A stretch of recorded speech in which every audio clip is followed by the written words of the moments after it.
There's a lot of excitement surrounding the Carolina Panthers franchise these days, and most of it centers around one guy, quarterback Cam Newton. Last year as a rookie, Newton passed for over 4,000 yards, 21 touchdowns, also set an NFL record for rushing touchdowns by a quarterback with 14. He's surrounded by some excellent weapons on offense, running backs D'Angelo Williams, Jonathan Stewart, wide receiver Steve Smith. The Panthers' offense was explosive at times last year, and I expect more of the same this year.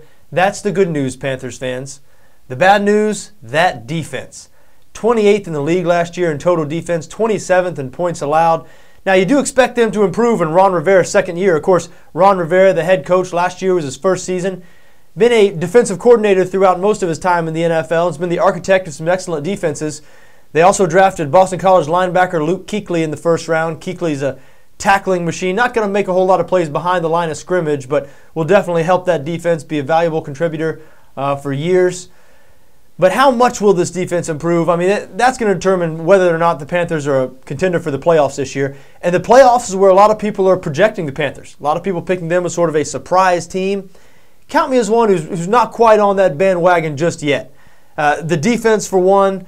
And Cam Newton, had a great season last year as a rookie, no question about it. Looks like he's going to be a perennial Pro Bowler eventually, but a young guy, this will be his second year, and just because a guy has a nice season as a rookie does not guarantee him success the next year. Look no further than a division rival for the Panthers in the NFC South. I'm talking about the Tampa Bay Bucks.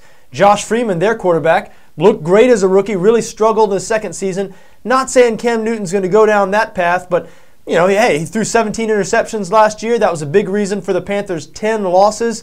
And it's not that I think the Panthers are going to be a bad team. It's just I don't expect them to be better than the best two teams in their division, New Orleans and Atlanta. So playoffs, I think that's a bit lofty this year for Panthers fans, even though I know a lot of them won't want to hear that.